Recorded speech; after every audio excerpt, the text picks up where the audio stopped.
Alright, Middle-Aged White Guy Reacts back again today with another video for you. And in today's video, we are back with some Tom MacDonald. And we have Adam Calhoun and Nova Rockafeller, and the song is Chrome. Now, after this reaction, this catches us up with our Tom. I know I've been heavily focused on Tom MacDonald on this channel for the past several months. Doesn't help that I took like a 2-month hiatus there. But this will catch us up on Tom's content. And I know there's a lot of other artists hanging out there that we typically do on this channel that have songs that I haven't reacted to. I know there's a Samson, a Ren, an Easy Mill. Upchurch has like an entire album plus out. And Nova just released her own individual song, solo. So we'll take care of this reaction, and then we'll start working on those other artists. So if you're here looking for somebody other than Tom, it's coming, I promise. I need to just catch up on this first. I have heard this song. I do have the album, it's a good song. I really enjoy it. It is from the perspective of them as like teenagers, young adults, about, what, 10, 15 years ago or so, how they kind of viewed the world, what kind of things they were getting into and doing. And, you know, when you look at this song and you compare it to who they are as people today, what they're doing today, it's interesting to see the growth from then until now. So they're going to get into it. We'll break it down. Like I said, this is Tom, Adam, and Nova. The song is Chrome. Let's go. I've been wild since my teenagers, high-speed chases, smoking weed in parking lots of police stations. Couple CDs in my Discman, it was Pac and Nirvana. Skateboard deck was painted with the topless pic of Madonna. Nope. Okay. All right. So, you know, hey, you know, they're smoking weed in their car, riding around, sitting in parking lots, smoking. I've been there. I didn't do it in a police station. Okay, I wasn't that brazen with it. But yeah, we used to roll around in those teenage years, partaking, right? And probably not the smartest thing to do. You know, then he gets into, what did he say here? Hold up. Sorry, I lost my train of thought. Oh, I know. Okay, and then he's talking about his albums, or his CD deck, it's Pac and Nirvana. I was that kid, man. You know, I had Pac, I had Nirvana, and, you know, I mostly gravitated towards rap back then. But good music is good music. I don't care what genre it is. So, you know, even though those things seem like opposites or like diametrically opposed, they're not. Those were both huge artists in the 90s, and everybody I knew had a Nirvana CD. Everybody I knew had a Pac CD. You know, it is what it is. If you liked good music, you had them both. So let's go. I've been wild since my teenagers, high-speed chases, smoking weed in parking lots of police stations. Couple CDs in my Discman, it was Pac and Nirvana. Skateboard deck was painted with the topless pic of Madonna. The rule, I'm the same young buckaroo. Beat a dude's for a mother dunkaroo. School. Yeah, he's the same old buckaroo. He'll beat a dude's ass for a motherfucking dunkaroo or something like that, right? Dunkaroos are delicious. And if somebody had a dunkaroo back in the day and I wanted it, I probably wouldn't have done anything. I mean, it's just a dunkaroo, so we wouldn't have fought for it. But, you know, I enjoy that sentiment that he was willing to beat somebody's ass for dunkaroos, because they are amazing. And they actually have released them again. We buy them for our kids now, and they're still just as good as they were back then. Delicious. Let's go. I'm the same young buckaroo. Beat a dude's for a mother dunkaroo. School. The president of the world too. Yep. This, them, that, you. Yep. I'm a problem but disturbing. And that was the mindset at that age back in the day. And I still carry a little bit of that into my adulthood. It's a much more refined take on the fuck everything and fuck you too or whatever. But, you know, you didn't give a shit who the president was, you know, what politics were. You know, you're just interested in hanging with your friends, smoking, drinking, having fun, and fuck everything else, right? You know, I made it through high school. I slept through most of it and graduated with a C average. So we did it. Let's go. The world too. This, them, that, you. I'm a problem but disturbing the peace. Bourbon bottles and vodka, my Honda swerves through the streets. Middle finger's been waving since I was barely 13. And you might die tonight if you decide you're riding with me. Still the illest cracker rapping, yeah, they all been hating. Losing space for tattoos on my face, my hair is always braided. Mama crying, happy tears, her baby boy has finally made it. Never look in mirror mirrors, I get nervous seeing someone famous.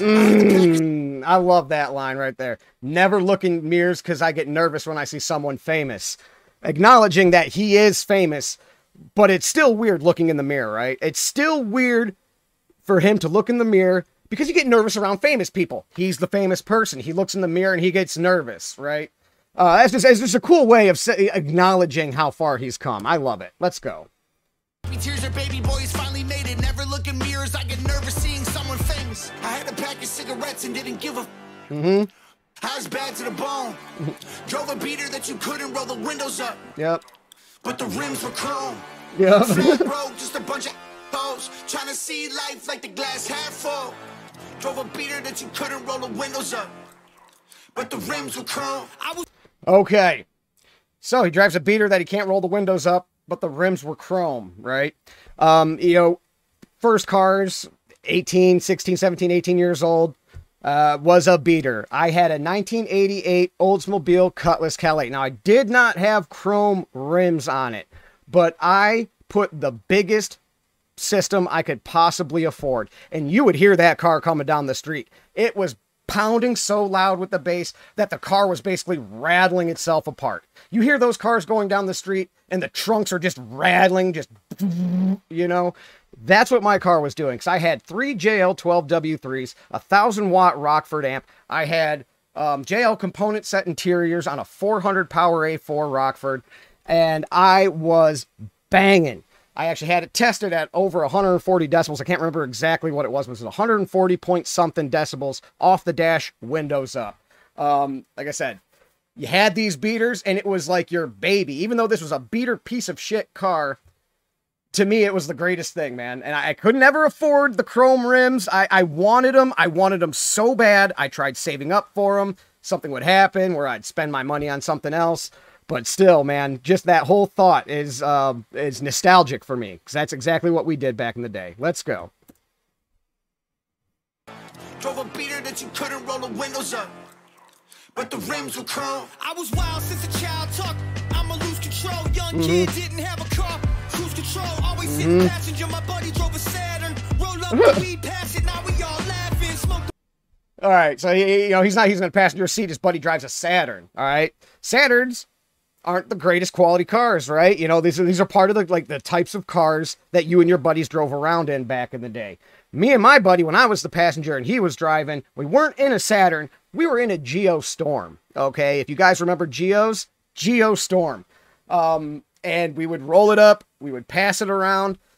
You know, 'cause this is younger times. This is a long time ago. You know, we were young and stupid, but we're rolling around in this Geo Storm and just getting blazed all day. And it was like the funnest times as long as you didn't get pulled over. And we would get pulled over every now and again, but never got in any trouble because we were able to get out of it. But, you know, it is what it is. It was luck of the draw, I guess you could say. Let's go.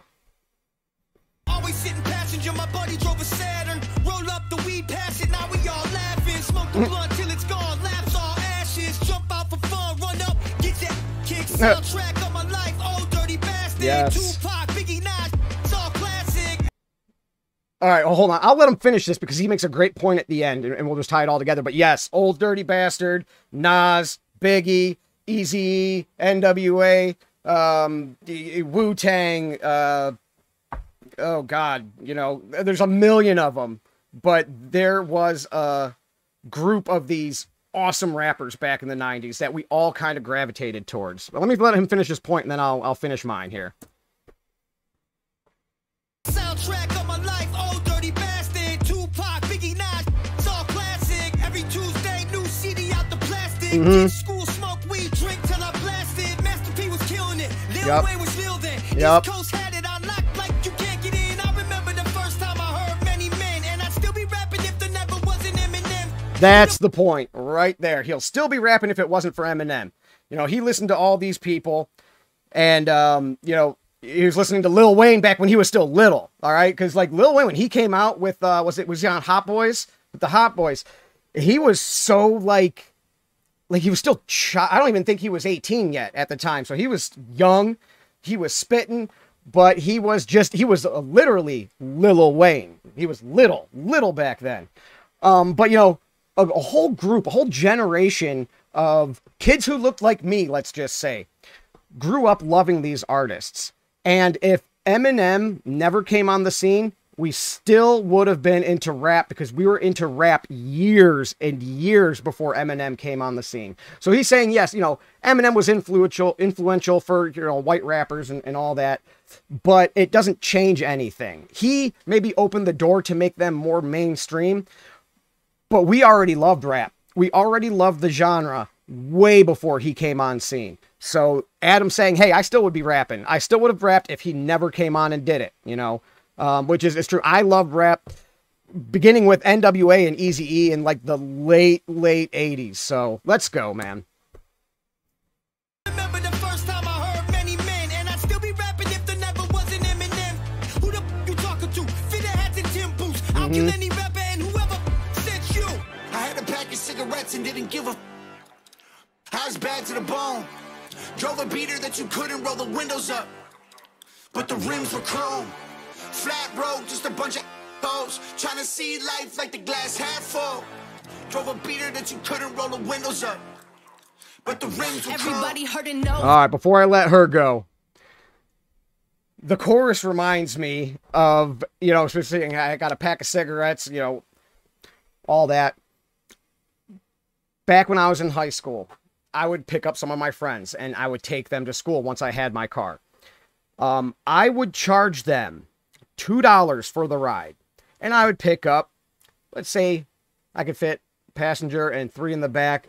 Most of the time I would have 3 at least, if not 4. Okay, so if I got 4 people to come in my car with me, each giving me $2, I had $8 at that point. It was $2 for a pack of cigarettes back then, $1.90.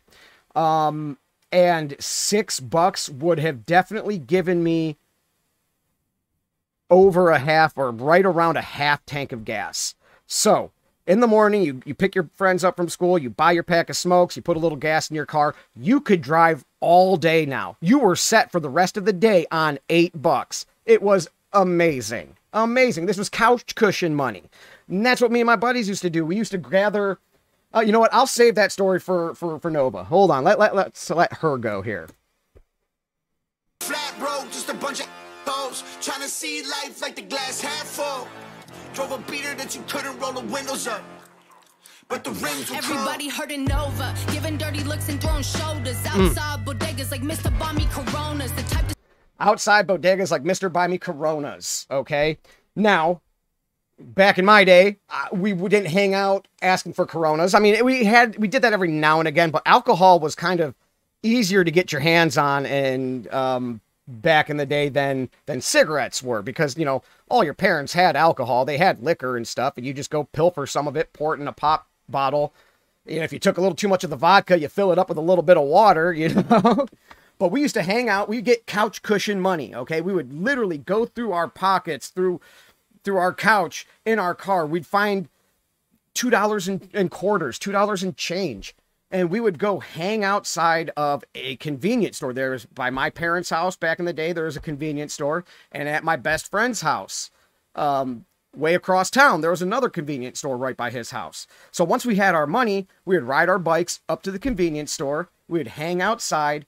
And you couldn't just ask anybody. You had to, like, make a quick judgment call on whether they would be cool or not. Okay, so you find somebody maybe like late teens, early 20s, and ask them to buy you a pack of cigarettes, right? And every now and again, the workers or the owner would come out and shoo us away, telling us, you know, they're telling us that you're trying to get people to buy you cigarettes out here, get the fuck out of here, and we'd go. But 9 times out of 10, we were successful in getting somebody to buy us a pack of smokes. And this was before we drove. I mean, we were 14, 15 years old. So it's just funny. Like, you know, no matter who you are, no matter what walk of life you come from, there was probably a time in our lives where we couldn't have access to cigarettes, to alcohol, to whatever. And we would find ways to hang out somewhere and solicit those products from people who were old enough to buy them. So, you know, it's just kind of a rite of passage, I feel like. Let's go. over, giving dirty looks looks and throwing shoulders. Outside bodegas like Mr. Bommy Coronas. The type to slick a wallet and then flip IDs. I was two middle fingers sticking out a Slipknot tee. And if you met me, you either got robbed or bought weed. The mall rat bumming cigarettes and... You know, I wasn't into robbing. I wasn't into robbing, but, you know, the rest of that, you know, we won't get into that, actually. We won't get into because I'm not sure about the statute of limitations on that. So never mind. Never mind. Don't worry. I don't know anything about that stuff. Let's go. Slipknot tee. And if you met me, you either got robbed or bought weed. The mall rat bumming cigarettes at entrance 3. Skipped so much and when I showed up, he just called police. Cause I only went to school to sell a beef. I was a menace in a tattoo, choking necklace, stuffing lip gloss in my pocket, shotgun in a stolen Lexus. Reckless, the plug for anything, I did it all. If you can find an ask around to tell you who to call, meet me at the mall, tripping on shrooms, ripping off shoes, twisting up dopes. Meet me at the mall, tripping off shrooms, rolling up doobs, or twisting up doobs, or whatever, you know.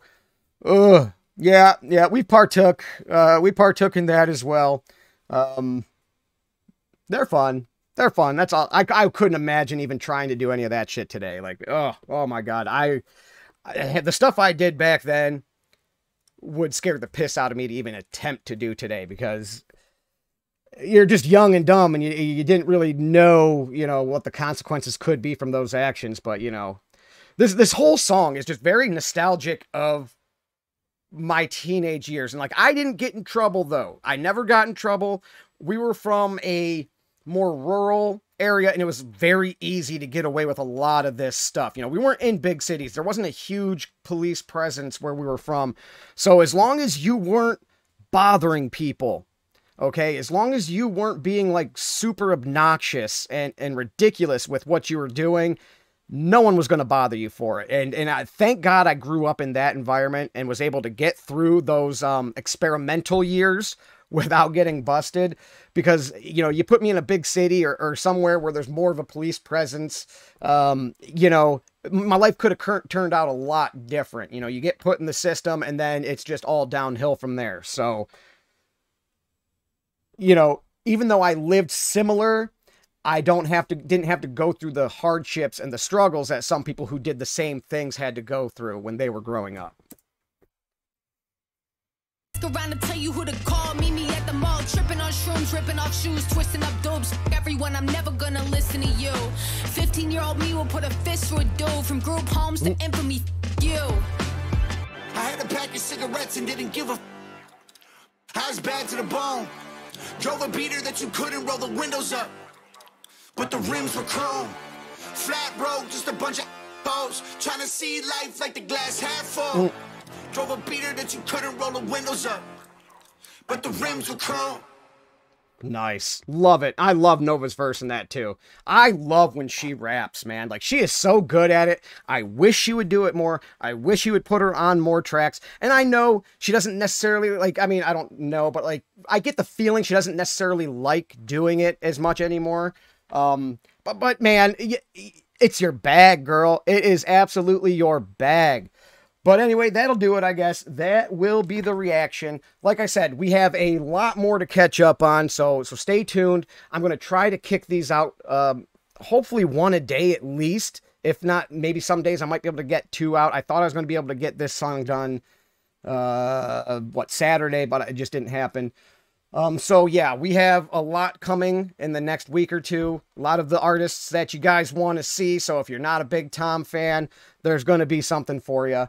And last but not least, please go check out my gaming channel if gaming interests you. If not, don't worry about it. MAWG space games, MOG games. I'm going to leave a link in the description. But that'll do it. That'll be the reaction. Middle-aged white guy is out. Peace.